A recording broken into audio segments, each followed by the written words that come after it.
no voy a decir que todas, pero muchas mujeres, y fundamentalmente las de los sectores populares, pero muchas mujeres, nos encargamos de borrar las huellas que dejamos. E incluso para encontrar sus huellas uno tiene que hacer primero un trabajo de agenciamiento, podríamos decir, de que se reconozcan como actores, porque ellas consideran que esos papelitos, esas marcas, esas libretas, esas anotaciones son menores, son cotidianas, son rutinarias, no tienen nada que aportar. Entonces van ahí como que se van perdiendo. Y esto que yo fui aprendiendo al trabajar con mujeres tanto ya del pasado como contemporáneas, es lo que les quiero compartir. Yo trabajo desde que me inicié en investigación en el año 98 con mujeres que se relacionan con el saber culinario. Busco mujeres que están relacionadas con el saber culinario. Yo me acuerdo que alguna vez leí una entrevista de Carlo Ginzburg que él decía, a mí no me interesa la hechicería ni la brujería, a mí me interesan las brujas. Quiero saber cómo construyen el saber, cómo... Y yo pensaba, digo, yo quiero hacer eso con las cocineras. A mí no me interesa una historia de la alimentación en la Argentina, como hay. Pero a mí no me interesaba eso, a mí me interesaban las cosas.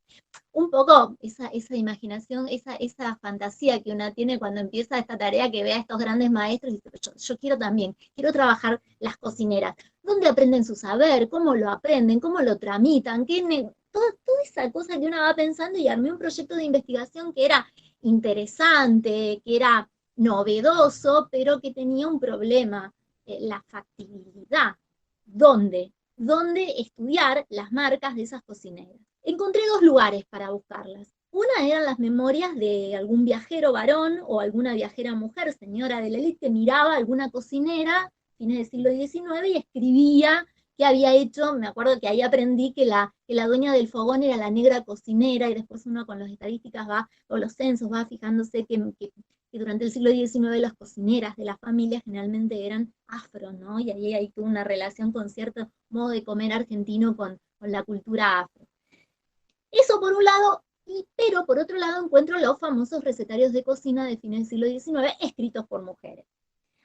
Y yo, dos, tres cosas sobre esto, sobre mi relación con los recetarios de cocina escritos por mujeres, los, los dramas, las desventuras y avatares de buscar en los archivos públicos recetarios de cocina escritos por mujeres a fines del siglo XIX. Generalmente están fuera de catálogo, por el tipo de saber, no están en los archivos, sí pueden estar en las bibliotecas y con suerte están catalogados y muchas veces están fuera de catálogo porque el saber culinario se actualiza. Entonces, no están considerados como parte de la cultura material. Entonces, estoy hablando también de los años 90, ¿no? Hoy hay otra realidad. Pero en ese momento era toda una dificultad encontrarlos. La cocinera criolla de Marta, que en realidad Marta es Mercedes Cuyen de Aldao, una señora muy arraigada a la cultura patricia santafesina, escribe este recetario, en realidad edita este recetario en el año 1914.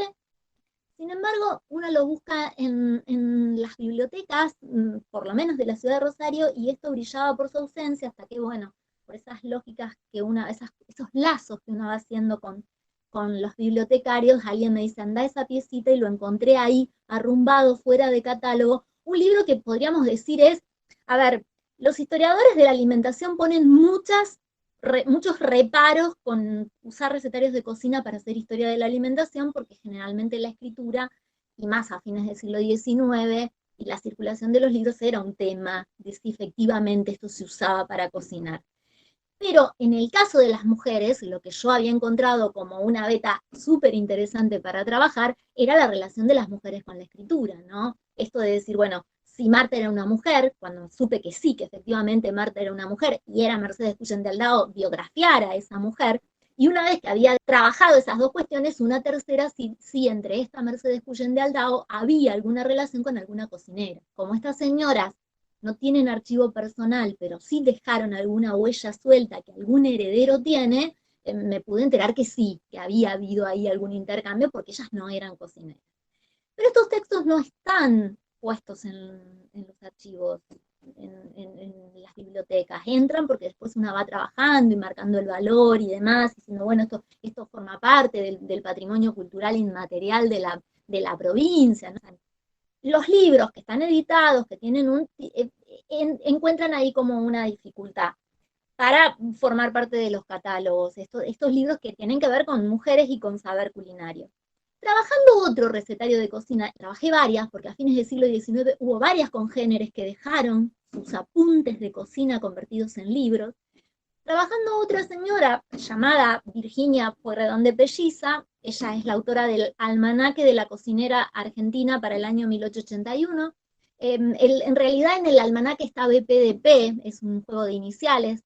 Yo me enteré de que era Virginia Pueyrredón de Pelliza porque Alberto Navarro Viola lo reseña en su anuario bibliográfico y ahí devela. Trabajando ese texto, ella en el prólogo dice que en realidad ese texto recupera los apuntes culinarios que ella llevó durante toda su vida. Y al final de su vida aparece este sujeto Casaballe y le propone hacer de esos apuntes un libro. Eso que era súper interesante porque era pensar, a ver, tenemos el libro, ¿dónde están esos apuntes? Si es que están, ¿no? Esa transformación de esta mujer, la posibilidad de publicarlos. En esa búsqueda encontramos una sentencia definitiva sobre un juicio que los herederos de Virginia hacen cuando ella muere, un juicio de propiedad por los derechos de propiedad del libro, por las ganancias del libro. O sea, uno de sus hijos le reclama a otra de sus hijas, que era la que se había quedado con los apuntes y la que los llevó a la editorial, los derechos de autor.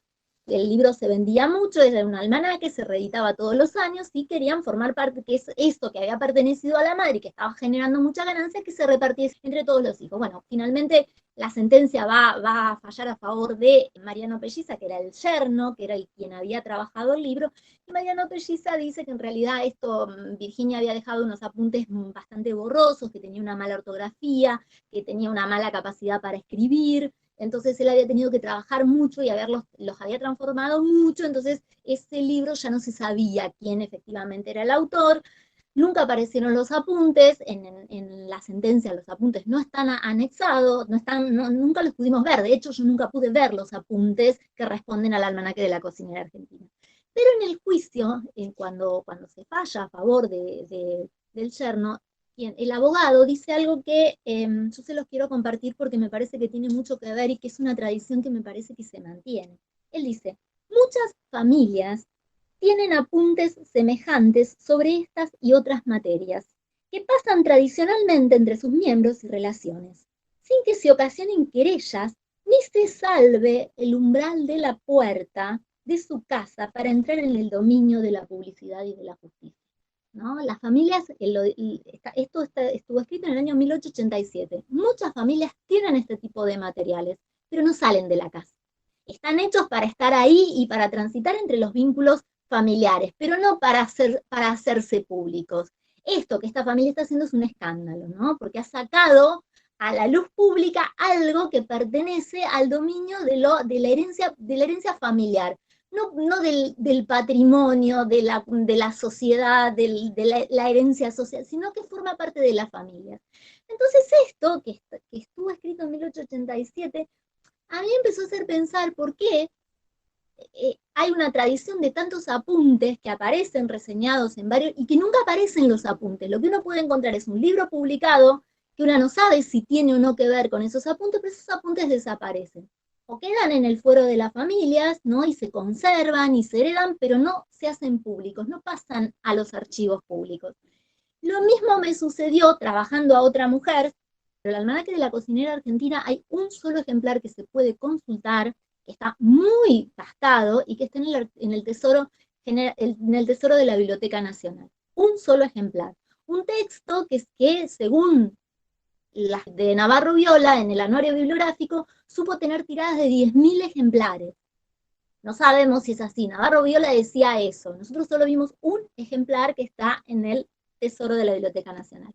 Este otro texto, que se llama Recetas de Elvira, la mesa del hogar, es un libro que fue publicado en Tucumán en el año 1949. La señora es Elvira Salvatierra de Padilla, esposa de Ernesto Padilla, quien fuera gobernador de Tucumán. Ernesto Padilla, cuando muere su esposa, en el año 49 decide publicar, lo dice en la introducción, estas cosas a mí me encantan, lo dice, hago público los apuntes de cocina que esta sendosa señora llevó o implementó durante los 48 años que estuvo a cargo de su hogar. ¿No? Muere y en honor a la mujer le entrega a un grupo de mujeres que ordenen esas recetas y que hagan un libro, y aquí aparece. Nuevamente, tenemos el libro, los apuntes no están. No, yo no los he podido ver, igualmente este es un texto que yo estoy empezando a trabajar, pero el ejemplar que se puede consultar de este texto está en la Casa Museo Padilla, que está en Tucumán, y que se lo puede ver ahí como parte de esta casa museo de arte decorativo y demás, y ahí está este texto que revela un poco una entrada ahí a la vida cotidiana. Y volvemos a esta idea de apuntes. Apuntes que se volvieron libros, pero que no los podemos encontrar y que nos están hablando de que las mujeres escribían, de que dejaban marcas, pero que en realidad para pasar al producto editorial había ahí una negociación de varones, porque siempre están jugando estos varones que deciden hacer públicos los libros. Y yo siempre me quedó esa idea de apuntes y tuve la posibilidad de encontrar apuntes de mujeres, que no son estas, que son otras. Uno de los apuntes, manuscrito, a mí yo en un principio cuando yo empecé a trabajar esto, cuando empecé a encontrar la letra de las mujeres de fines del siglo XIX escribiendo recetas de cocina, yo usaba la palabra manuscritos, luego lo cambié, porque buscando las definiciones de la época, manuscrito tenía otro nivel de importancia, ¿no? En el dejar un texto escrito. Estos son apuntes, esas notas ligeras que alguien lleva al calor de la práctica y que las va ordenando en un cuadernito. El primero que tuve la posibilidad de ver fue el de María Varela. Es un cuaderno que quedó escrito desde el año 1880 y que Marcela Fugardo lo trabajó, y en un momento me invita a trabajar con ella y lo empezamos a revisar juntas. El otro apunte de cocina que pude trabajar fue el de Leticia Cossettini, que tiene 100 años, que fue escrito 100 años después, ¿no? Y ahí uno empieza a pensar, bueno, hay una tradición entre mujeres que sigue ligado, y yo creo que si nosotras nos ponemos a conversar, todas debemos tener algún apunte de cocina en algún lugar de la casa, ¿no? Porque es eso que nos resuelve el día a día, que no es tan cotidiano y que tenemos que ahí tener alguna anotación. Entonces, las casas, las familias, las casas, sí, todas tienen en algún lugar alguno de estos apuntes. Estas mujeres tenían cuadernos, pues incluso son mucho más interesantes que los libros editados. Tienen esto que nosotros llamamos recetas atribuidas, que es la torta de fulanita, ¿no? Entonces una iba haciendo unos trazados de qué red de sociabilidad tenía esa mujer, dónde sacaba esas recetas que aparecen ahí, las adaptaciones con el paso del tiempo, porque como eran recetas que se usaban, y en nuestro país no es contemporáneo esto de que los precios cambian, entonces algunas sugerencias de alimentos que tenían un determinado costo, no sé, para tal receta se necesita el pan de 8 pesos, después se iba actualizando con el paso del tiempo el valor de ese pan para que el que leyera eso se pudiera. Entonces una va encontrando ahí una miscelánea de letras, de colores, de tachones, que abren ahí un universo de la experiencia de una mujer que está ahí cocinando y relacionándose con otra gente. Bien, ¿dónde encontramos estos apuntes de casualidad? Y acá viene la otra cuestión, ¿no? El manuscrito de María Varela tiene un museo, o sea, la familia Bécquer Varela tiene un museo en San Isidro, un archivo tiene. Entonces, sin embargo, ese cuadernito no estaba catalogado, estaba en un arcón casi perdido que alguien revisando y ordenando encuentra envueltito en unos papeles esas hojitas, que eran muchas, porque hay más de casi 80 recetas, o sea, era un cuadernito importante.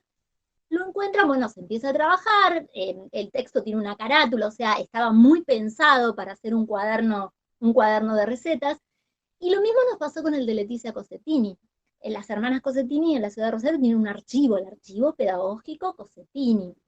La casa de las hermanas Cossettini se volvió un centro cultural, por lo cual tiene una biblioteca, o sea, están muy señaladas desde lo personal estas maestras. Sin embargo, los apuntes de cocina de Leticia no estaban en esos lugares, estaban en la casa de un exalumno que guardaba una caja de papeles personales, de esos que no van a los archivos. Entonces, fue todo un trabajo que este señor nos preste ese cuaderno Rivadavia lleno de recetas de cocina que Leticia casi al final de su vida construyó, para que nosotros lo digitalicemos, y ahí, bueno, CONICET nos posibilita esta figura de los stands, donde lo pudimos digitalizar, después lo transcribimos, para poder conservarlo en algún lugar y que se haga público, luego de todo un trabajo para explicarle a este señor que la historia de la cultura material, la historia de los saberes femeninos y demás, tienen un sentido, y que ese texto no iba a ser banalizado ni iba a banalizar el saber de Leticia, porque ese era el miedo. ¿no? Van a decir que Leticia cocinaba.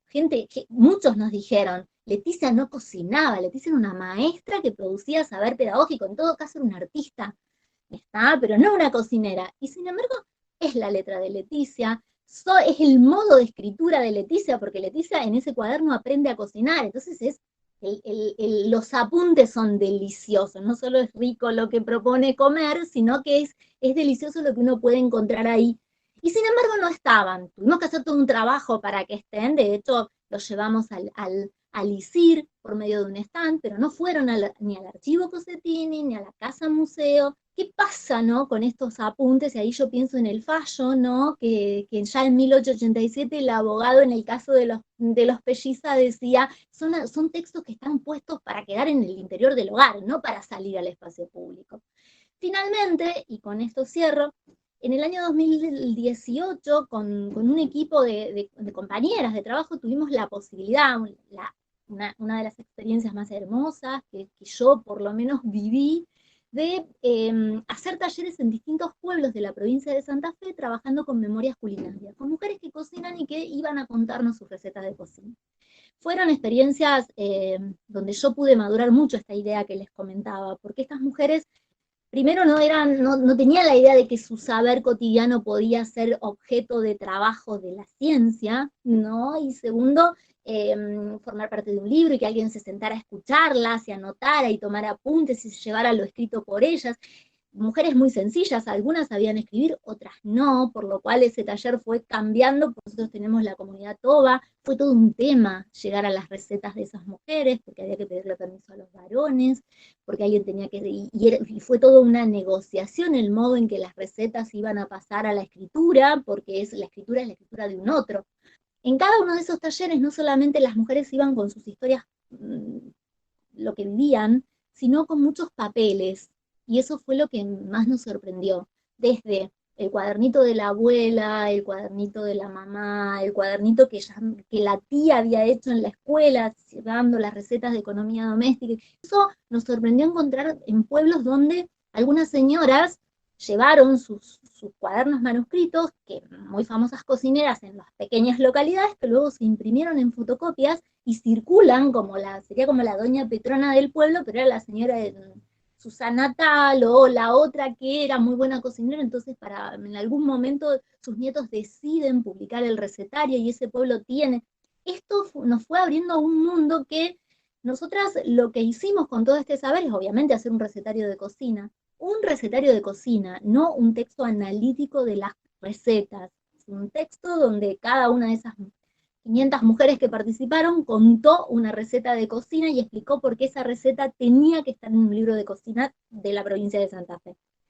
Pero además de eso, lo que nos fue quedando de ese trabajo es que nosotros, como era enorme ir pueblo por pueblo trabajando con la gente y demás, nos fue quedando todo ese bagaje de papeles escritos sobre cocina desde la década del 20 al presente, por lo menos hemos visto, que está desparramado por muchísimas casas y que habla de los modos de comer. Y las recetas de cocina, estas escritas por la gente y al calor de la experiencia, no solamente nos hablan de unos ingredientes y unos procedimientos, sino que nos dan nombres propios, hablan de situaciones económicas, hablan de adaptaciones económicas, porque esto se puede comprar, esto no.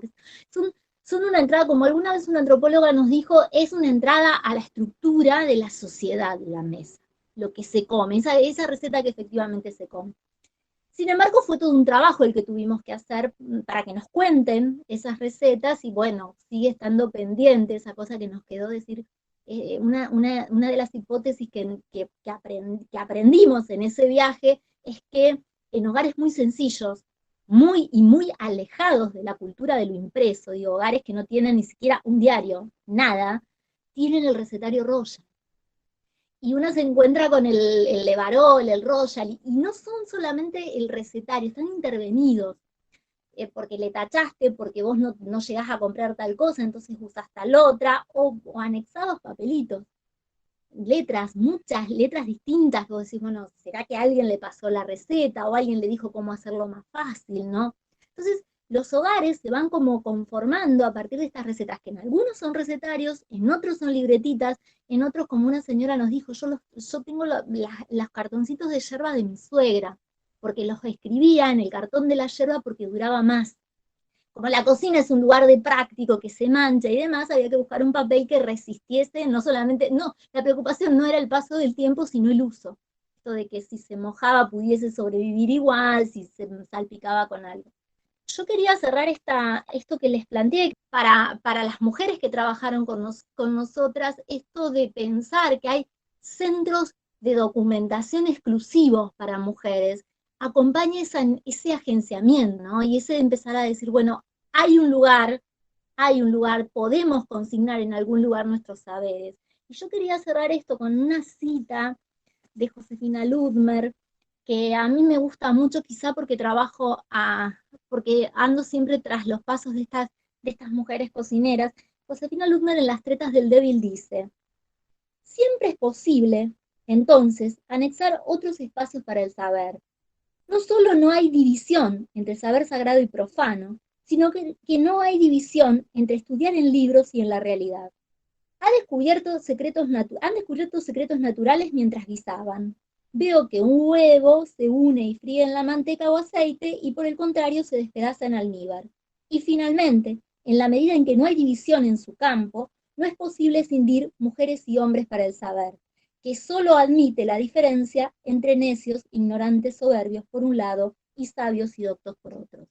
Creo que este reparto binario que tenemos del saber y cómo los saberes femeninos han quedado situados de un lado, esto que dice que ya este abogado reconocía tan claramente en 1887 y que evidentemente mucho de esto no ha sido deconstruido, los saberes de las mujeres son para el ámbito doméstico y no deben salir de la puerta de la casa, es algo que hay que trabajar todavía para fisurar, para romper, y que creo que la existencia de estos centros documentales que llevan la palabra mujer en su nombre son un paso sumamente importante y celebrable para quienes trabajamos en esta dirección.